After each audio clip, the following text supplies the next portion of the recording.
Formula One is an extremely expensive and lucrative sport, but not in the same way that other sports like football are. You see, football is expensive because it is enormous. By far the most played and followed sport in the world. Therefore, it makes sense that there's a lot of money involved.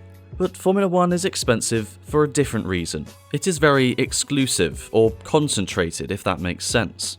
And part of this exclusivity is the fact that there are only 20 drivers. And because there are only 20, they are some of the most highly paid athletes in the world. But how much exactly are they paid?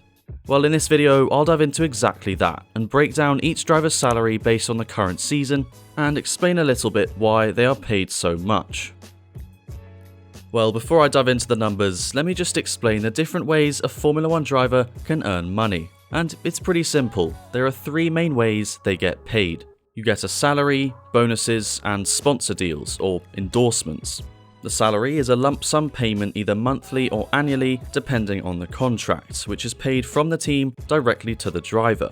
And this is the main income for the majority, if not all, drivers.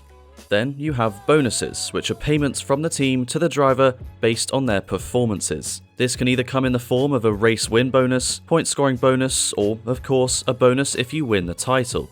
Back in 2012, Lotus experienced the risky business of bonuses when they offered Kimi Raikkonen $60,000 for every point he scored. And well, over the next 2 years, he ended up scoring 390, including 13 podiums and 2 wins, which came out to just over $23 million. Lotus almost went bankrupt.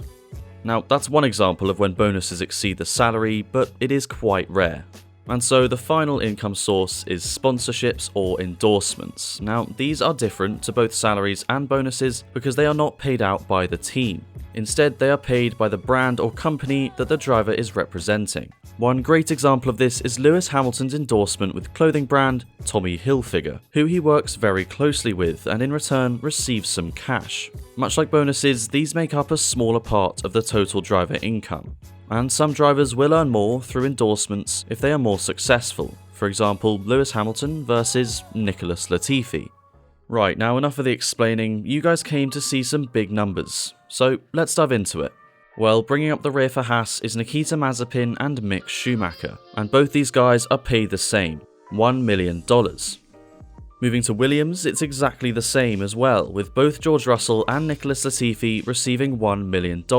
And so, heading towards the midfield, you have Alfa Romeo, with Antonio Giovinazzi also earning $1 million, while his teammate Kimi Raikkonen earns 10 times that. Based on performance, you would have thought it would be more even.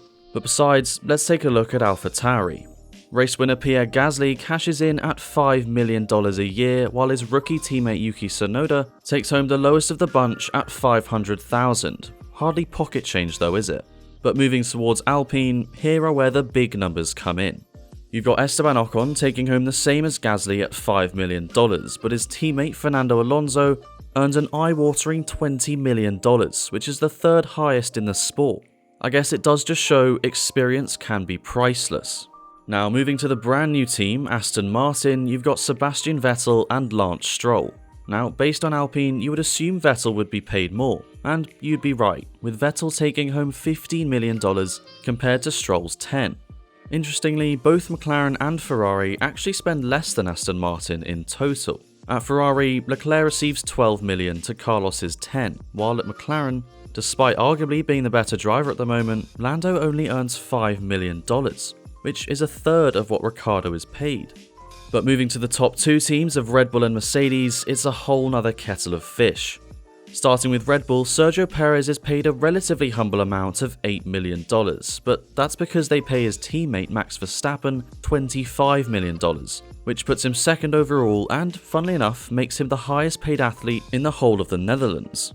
And so to reigning champions Mercedes, well, it's a similar story to Red Bull, with Valtteri Bottas being paid relatively less at $10 million, while his teammate and reigning world champion Lewis Hamilton takes home a staggering $30 million, the most of any driver in 2021. And if you're wondering the most a driver has ever been paid in 1 year, well, Sebastian Vettel earned $50 million in 2016. That's 25 times the amount of Google CEO Sundar Pichai. So those are the numbers. The average F1 driver's salary is just over $9 million. But why? Why are they paid so much, especially seeing as the average CEO earns a fraction of this amount? Well, there are three main reasons: skill, economic value, and risk. But let's start with skill. Of course, as we know, there are only 20 Formula 1 drivers. In other words, these are the best 20 drivers in the world right now, 19 of them at least. And so understandably, they are very valuable people to a Formula 1 team that want a seriously talented driver to help them achieve success in the sport. And so this value that the driver offers can be crucial. Think how important Lewis Hamilton has been to the success of Mercedes over the past 7 years or so. But skill isn't the biggest reason drivers are paid millions and millions every year. The main reason is the driver's economic value. Formula 1 is all about the drivers. They're the superstars, the celebrities, the personalities, and F1 wouldn't be the same without them. And these international superstar drivers bring in millions of new viewers, which means millions of new buyers. So for the teams, the economic value that the drivers offer to the team means these drivers are compensated very nicely. This is arguably the main reason drivers like Hamilton, Verstappen, and Alonso are paid so much. They are international superstars that bring in millions of dollars for their respective teams. But this is just part of it. Formula 1 teams can afford to pay their drivers millions because those teams can bring in hundreds of millions in just 1 year from sponsors. Compare this to a smaller GT racing series and you'll see drivers are paid much less, simply because sponsors pay the teams much less to sponsor them. It's basic economics.